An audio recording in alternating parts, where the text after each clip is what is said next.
So then, remember they announced or advertised or whatever the Waller effect with the Motor City Machine Guns Actually, no, I did not remember that. last week. Because then when this match came up, Waller and Theory versus the Motor City Machine Guns, the announcers actually mentioned that this was originally scheduled to be the Waller effect, but they changed it to a match. And thank God. Because number one, we didn't have to see the Waller effect. Number two, the machine guns don't get over by talking, they get over by working. And at least we got to see Theory in there. His work is still great, but we've been ignoring him because he's been attached to Grayson Waller. The guns they're quick, they're precise, they're small but aggressive. Their double teams are the equalizers for the handicap they have in size. And they're a good tag team. And the first move they made was a correct blind tag again. Because they can tag hand to hand. They learned tag team wrestling before all these indie outlaw goofs just totally prostituted everything. So they know how to do it right.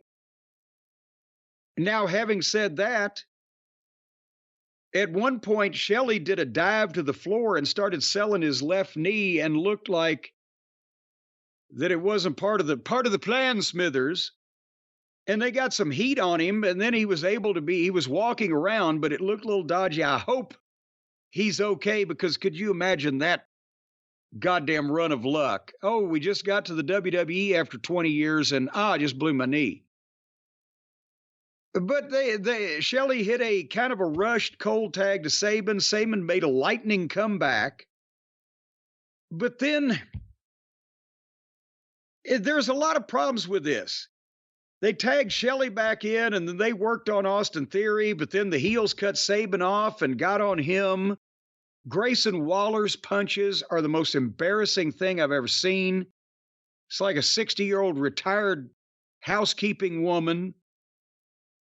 The babyface is tagged a housekeeping again. Woman or a housekeeper? Housekeeping woman. A housekeeper could be a male or female. I wanted people to know that it was a housekeeping woman's punches.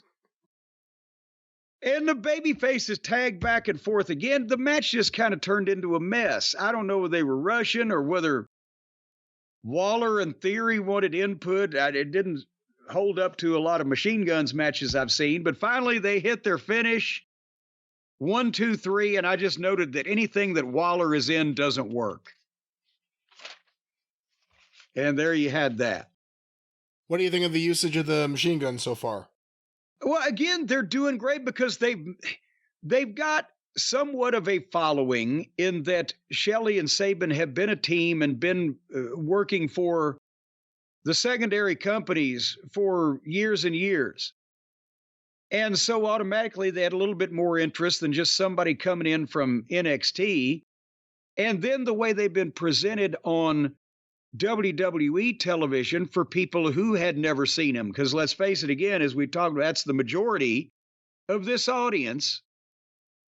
They have produced what you would expect winners or people at a high level to produce. They came in, they won the belts the second week. They got involved in the bloodline story. They haven't been treated like flunkies that are winning completely as a fluke, but they were able to weave in there and get that done. And so I think so far, so good. And I have to think that they probably got an eye on Shelley and Sabin to do something after an initial run in the ring and on screen as coaches or whatever at the Performance Center, because these are the guys kind of like I was looking for in Ring of Honor 15 years ago, that they're late 30s, early 40s, they can still go in the ring, but they're also young enough that they can relate to the young guys, but they're old enough and experienced enough they can teach the young guys. That's a generation in the early 2000s. That's a generation we missed because that's the time where the territories went away, and the only guys that were going to the indies from WCW or WWF in the 90s. They'd already made a bunch of money. They were big stars. They passed the point where they wanted to go around and do this type of thing. And we missed that a whole generation in the death of the territories as the guys that were experienced veterans, but still working with and teaching the guys that were 10, 12 years younger. But that was that.